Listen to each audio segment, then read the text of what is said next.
Hey Empire, how you doing? Thank you for tuning in. I'm your host, Unknown Emperor, and I am bringing you this week's version of Unknown's review of AEW Dynamite. Thank y'all for tuning in. If you like what you see, like, share, and subscribe.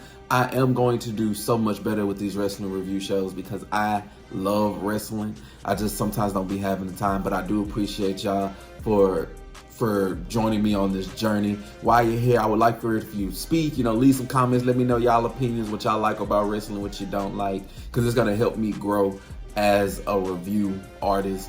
But without further ado, we are going to get into it. Thank y'all so very much.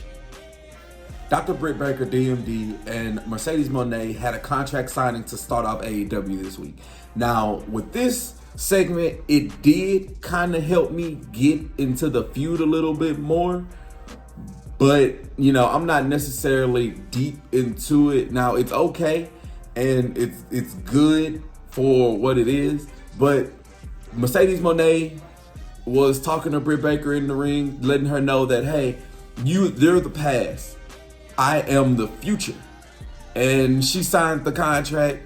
Britt Baker fired back saying that before it was a CEO, there was a DMD, and then she signed the contract. And it was here where these two kind of started to spit a little bit of venom at each other, spit a little bit of fire, because Mercedes Moné started to get a little passionate, telling Britt Baker that, hey, I've been all in since the age of 10. You're not all in because you have a plan B. You're a wrestler / dentist. You're not all in on your wrestling career. Now, me being who I am, I'm like, damn, crazy, right? But Britt Baker fired back saying that I had 2 plan A's. It was no plan B. And when it comes to you, I am inspired by you, but you're not that person anymore. You're not who you used to be. You're more concerned with making money than being the role model. When it comes to you, you're 1 of 4 when I'm 1 of 1. And that was one of those lines that got me hooked into this feud. She said, you're 1 of 4, referencing the 4 horsewomen. I'm 1 of 1. And I've been doing this. Last year at All In, you came in on crutches. Last year at All In, I was wrestling. You came to see me. And so this little back and forth helped me to get into the feud. Helped me to kind of sink my teeth into it. I am going to be ready for this match this Sunday. But it didn't end off there. She hit Camille on the top of her head because she couldn't hit Mercedes. She hit Camille with the mic, and then she hit a crossbody onto Mercedes Moné and Camille, but she hit Camille and Camille fell into Mercedes. Is essentially a non-contact, but she was left standing. She was holding up the TBS champion. And like I said, this segment kind of helped me get into the feud a little bit, because before this, I was I was okay, leaning to it a little bit, but this helped me get to that next step. I think Mercedes Moné is gonna win, but I don't know. I do not know. But I'm gonna save all my predictions for my predictions video. But I keep all that. Be on the lookout for that. Little plug. But yes, I enjoyed this segment, and we're gonna see what happens next. Next, we had Chris Jericho, the Learning Tree. In the back were Renee with the rest of his disciples, the Redwood and the Bad Apple.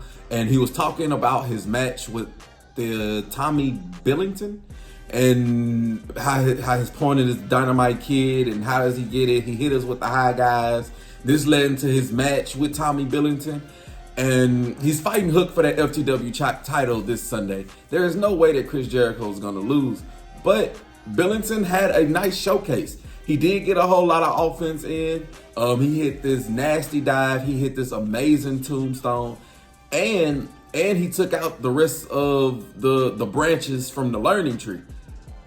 But he took his eyes off the ball. This wasn't his story. This was Chris Jericho's story. But like I said, he did get some offense in. He went for a dive too many. He got hit with a code breaker. 1, 2, 3. Chris Jericho wins. And immediately after the match, he grabbed the microphone and he called out Hook, saying that next time he see Hook, he gonna whoop his ass, this, that, and the third. Then we got the Hook signal. Hook came out. he got it was 3-on-1, 3-on-1. It's too many numbers. He didn't do his wrestling math. He ended up getting choke slammed by the Redwood, and Chris Jericho was standing tall. He left Hook laying down. And with this feud in particular, the way I'm feeling about it is Hook needs to go ahead and win that title back, and it needs to end.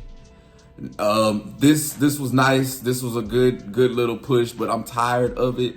I feel like Samoa Joe and Shibata is going to get involved. Maybe Samoa Joe returns this Sunday to help Hook win, and that's kind of how it happens. But for the sake of it, Hook most definitely needs to win, and this feud needs to stop because we need something new. We need something new. And the crowd was not feeling Chris Jericho. They kept telling him he sucked. And the same thing I said with the last match, we can go ahead and say it with this segment too.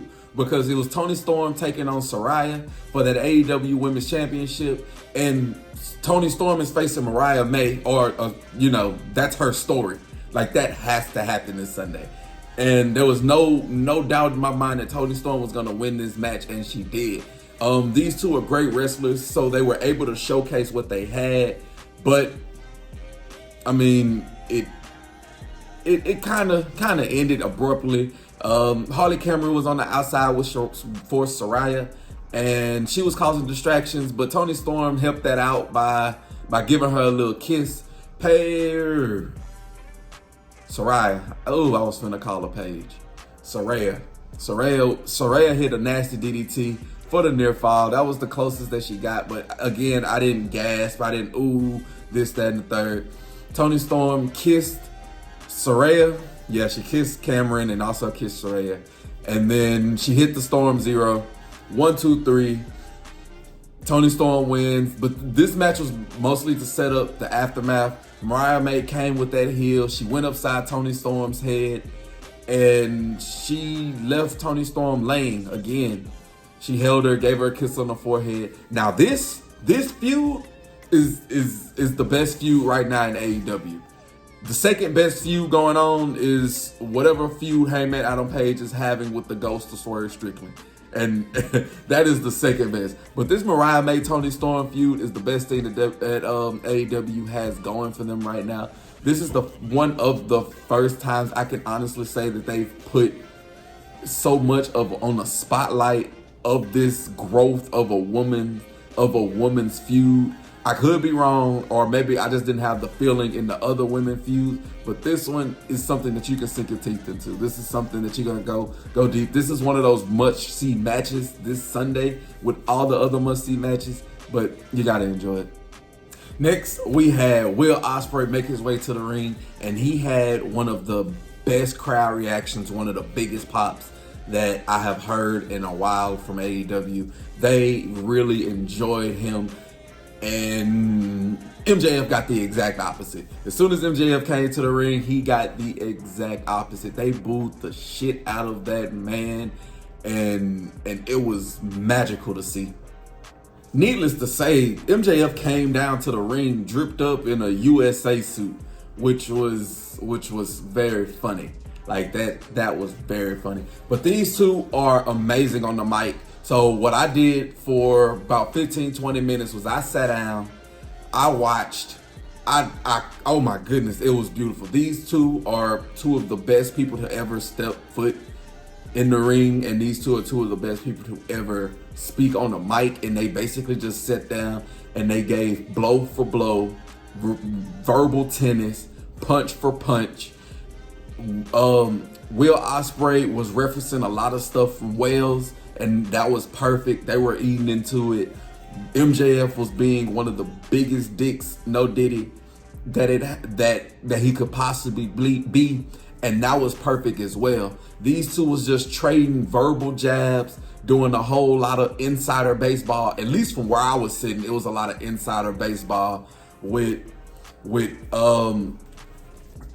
that man Will Ospreay telling MJF that he came to AEW to clean up his mess, that MJF left. MJF spouting that he came back early from his injury because because he had to bring back a level to AEW that Will Ospreay wasn't doing. But then Will Ospreay was firing back saying that Tony Khan begged me to come here because my AEW champion cannot put on great matches, with MJF being the title holder at the time. So these two were just punching each other verbally. And if you have a good 15-20 minutes, just really sit down and watch it, because that was really nice. If you like good back and forth promos, that was one for the ages. But it even took a step further because MJF had to one-up him. He said, hey, you took everything from me. Like he blurted that out, like you right, they loved you instead of me. And then he calmed down. He was like, you know what? I had a conversation with your wife and that child of yours that isn't your child, but you stepped up as a great person and taking care of that title like that is your own. And then MJF was cold with it. He whispered in his ear. He said, the next child that your wife have won't be yours either. I was like, damn. I fell out. I was, I'm ready for this match this Sunday. Then Will Ospreay, they also had a no violence, no physical clause in it. Then he asked Tony Schiavone what the fine was, and Tony Khan had told Tony it was like 100,000 pounds. And these two started a brawl. It was like 20 security in the ring. And Will Ospreay took care of the 20 security, but MJF had that diamond ring. He punched our guy Will Ospreay in the head, which left him bloody in the middle of that ring. It was crazy. He was gonna hit the Tiger Driver on him, but everybody came in to stop him. This feud is nice. This match is going to be beautiful. Will Ospreay also made claims that he is the best wrestler in the world. MJF said he was a generational talent, the best wrestler in the world. Everybody's making claims to be the best wrestler in the world. But this segment is if you, like I said, if you have time, go back and watch it. This was perfect. We enjoyed it here at the Empire. Like it was. I'm ready for the match. I'm ready. I was already ready for the match, but this took my 8 and made it into a 9. Like, it was great. Hangman is definitely one of the craziest people in AEW. He got kicked out of the arena, but he is in the Casino Gauntlet Battle Royal. And he said if anybody stands in his way between him and the AEW Championship, he gonna take him out. Then Evil Uno walked through. He said, hey, do you know anybody in the Casino Gauntlet Battle Royal? And he said, yeah, I am. And then while he's sitting there bragging about being in the Battle Royal, Hangman took a chair to his back and then stepped over his body. That was that. Now if Hangman, I don't know. That's tough. Like I don't know how to feel about that. Like, cause I want Hangman to go out the swerve so they can have their next one, but I really want to see him keep doing what he's doing, being this crazy person. Next, we had the Continental Classic Championship match, and this was Claudio Castagnoli taking on Kazuchika Okada for that said title. And here, before the match, I'm thinking, who's gonna win it? This was one of the only matches that me personally, I was sitting there like, I didn't know who was gonna win, because you don't want to pin Okada because the Elite is great right now, but Claudio has been on a roll and you don't want to derail his momentum. So how are we going to end this match? You can't get shenanigans because it's a Continental Classic match. So what's going to happen? But they had the perfect answer for it. It was a 20-minute time limit draw. They don't really do these often. So it was a breath of fresh air. They had me in my seat for 20 minutes. I was enjoying the back and forth. Claudio was doing nothing but throwing haymaker uppercuts throughout the whole match. And Okada was doing drop kicks and dives, like elbow dives throughout the match. So it was a great showcase between two great wrestlers. It's not really much you can say about the match. Like I said, it was uppercuts, it was drop kicks, it was two great wrestlers doing nice tennis. But at the end of the day, ultimately, it was a 20-minute time limit. And that means Kazuchika Okada keeps the title. What's next for Okada? I do not know. Maybe, I don't know, but we need to put him in a feud, like a real strong feud really soon. Maybe returning Kenny Omega, maybe, I don't know. But something needs to happen. But immediately after the match, it led into the next match, which was the 6-man tag between the EVPs, Matthew and Nicholas Jackson, and Jack Perry taking on Darby Allin and FTR. And that match was also like a quick run through, because when the EVPs and Jack Perry came out after the match, they was antagonizing Claudio Castagnoli because he didn't get the title, so they was kicking him out the ring, or they was gonna have to forcibly remove him. Darby Allin and FTR came for the save. Then everybody started to have a nice little brawl. This is your typical 6-man tag chaos. Everybody get a move. Everybody can showcase something a little bit. But you know, I mean, you know, if you watch it. If you don't know, then it was quick and easy to the point. I don't think it lasted too long, but once Matthew and Nicholas Jackson was hitting drop kicks, the good guys came out on top. We got a shatter machine onto Nicholas. He got out. Then Matthew was left alone in the ring. He got hit with a superplex. He got hit with a frog splash. And then they set him up for a nice coffin drop. And for those of you who have never seen Darby Allin do a coffin drop, what he does is he stands on the top rope, put his arms across his body, and he jumps backwards into you, like just like free falling. Like he did a coffin drop. That shit is amazing when you look at it. And your good guys come out on top with Matthew taking the pin. So they might not be losing those tag team titles coming this Sunday.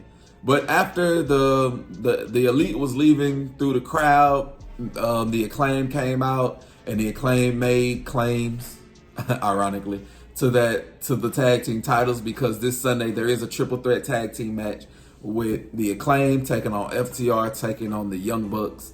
And I mean, this match didn't necessarily, these slew of matches, this segment didn't necessarily make me want to jump on going to see the match, but I'm gonna watch it. I'm gonna enjoy it.